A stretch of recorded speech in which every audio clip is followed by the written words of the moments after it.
Thank you very much. I have to say, it does seem ironic, a networking event, and I keep telling you to shut up. So I'm terribly sorry for playing Mrs. Bossy this evening, but that's my role tonight. I want to now introduce Edith and Harriet, and first of all, thank them for giving their time this evening, because it's great to actually, I think anyway, one of the sort of most inspiring things about Sound Women has been the generosity of spirit who people we've spoken to, who've been willing to give up their time for us and just come along and talk to us. And there's nothing like learning from other people. And I know that we've got here two people with very different stories in terms of their broadcasting career and what they've done. And they've gone about it in different ways, but they've both ended up at the top.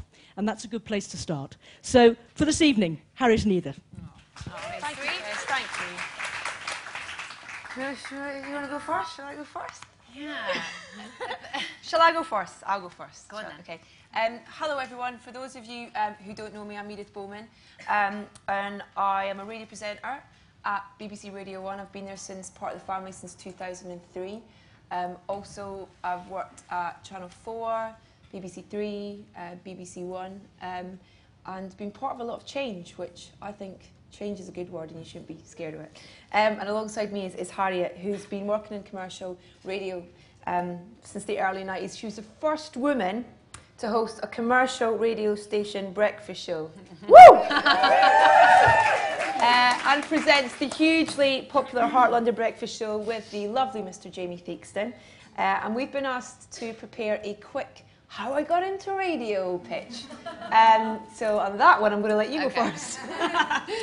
Yeah, it dates back frighteningly long time. That's a great, really good grammatical sentence to start with. Yeah, I was one of those hospital radio people, and then student radio, and I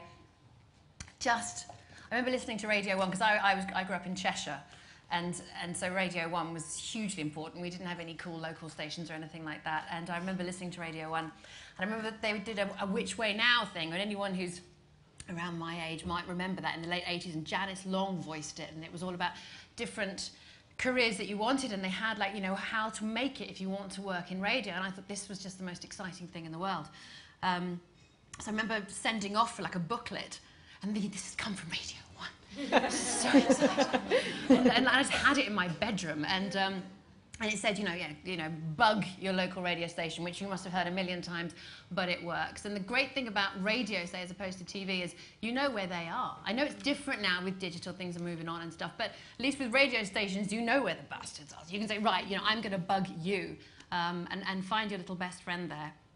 And I did that when I was still at school. I did hospital radio, then I did the local radio station MFM in North Wales. I sort of bugged them. I used to go to the record library and time records, which I thought was the most exciting thing in the world, and hang out at road shows and fancy all the local DJs. It was so embarrassing. Many of whom I sort of caught up with them later in their career, and I thought, this is just tragic.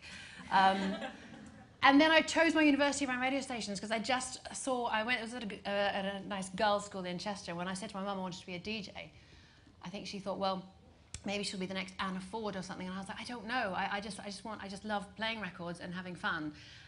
And so I read history because Janice Long in the booklet had told me that was a good thing to read because the BBC quite like history. And by that point, it was all the BBC in my mind because I didn't really know anything else. So I read history at Hull. But day one, I was like in a hurry. I thought this was a waste of time. And I chose it also because it was only 4 hours a week, and then I could do student radio.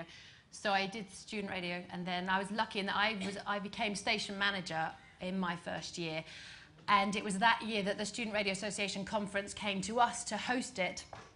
And can I thank Liz Kershaw, almost 20 years later, for coming all the way up to Hull to come and speak at our Student Radio Association conference. And that's when I first learnt about networking, is because I was lucky enough to sort of meet all these people, and met local radio DJs up in Hull and and bullied them, and then just got myself on radio. And so in my third year at university, I was doing the afternoon show and the drive time show. But I did my stints of giggling on the breakfast show, which you might argue I still do, but hopefully I add a bit more to it than that now. But, I sort of did late night shows, talking huskily, which really wasn't my thing. And then, just worked my way around radio stations, just sending out demo tapes and working my way to big, bad London, which was very exciting. My most exciting moment was I was at BRMB in Birmingham, and I'd sent so many, I suppose you also hear to don't take no for an answer, just keep sending demo tapes. Yeah. Whether it's demo tapes or whatever part of radio you want to work in. I sent so many demo tapes to people. And you know when they haven't even listened, because they're just, you know, thanks very much, we'll keep it on file. I must have sent about 9 to Virgin Radio. I sent them to them before they even started. But then one day, I got a call from someone at Virgin Radio saying it was someone on the dry cleaners. It was my movie moment. And they said, sorry for the underhand method, but we don't know how to get hold of you.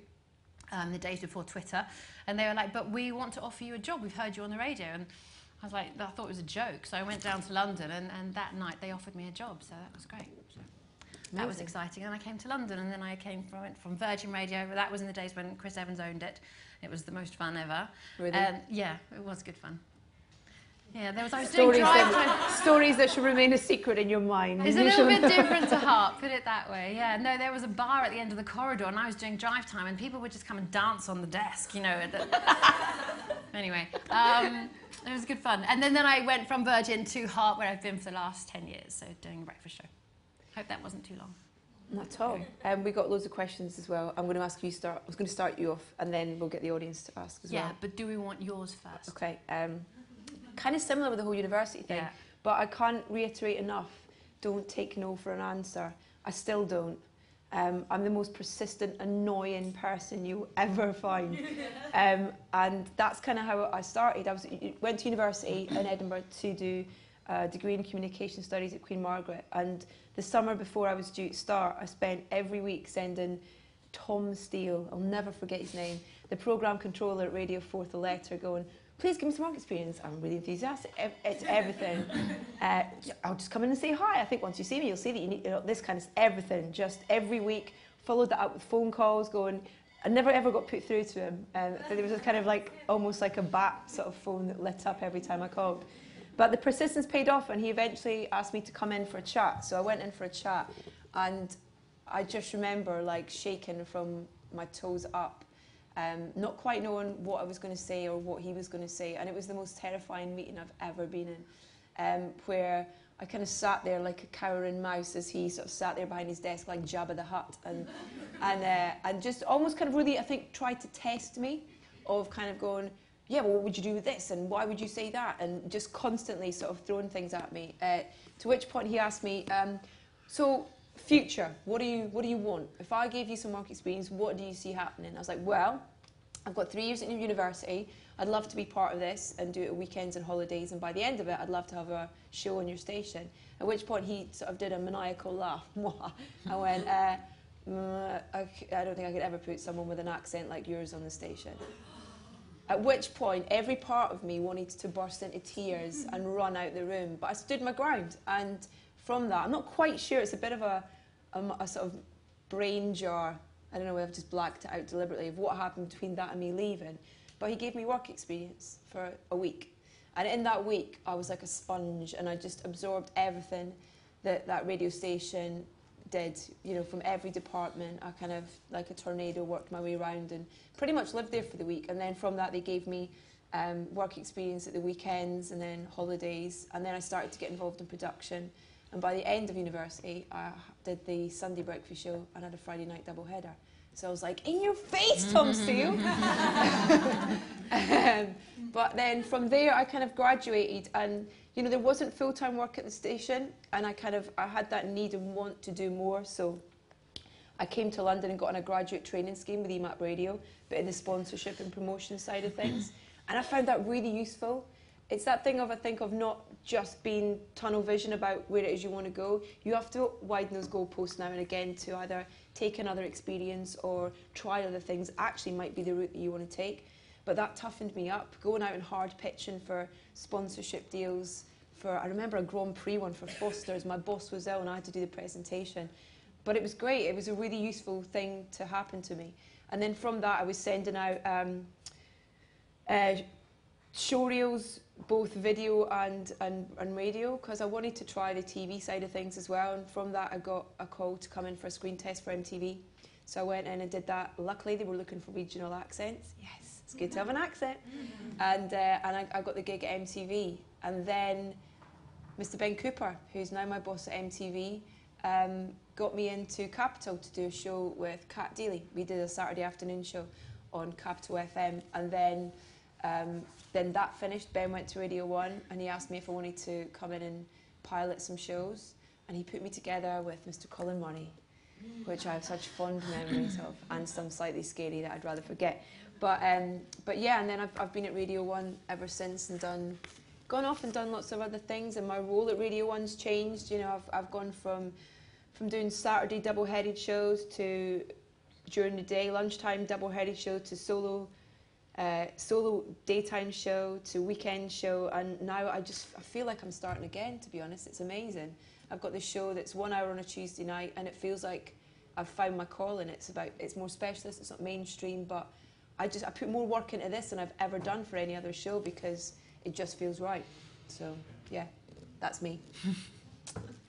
I want to ask you some questions, if that's okay. Can I start? Yes. Sorry, it's about you now. We've probably got similar I know, questions so many for like each that. other. Sorry if I talk so fast, but I've got so much going on in my head. I want to get out.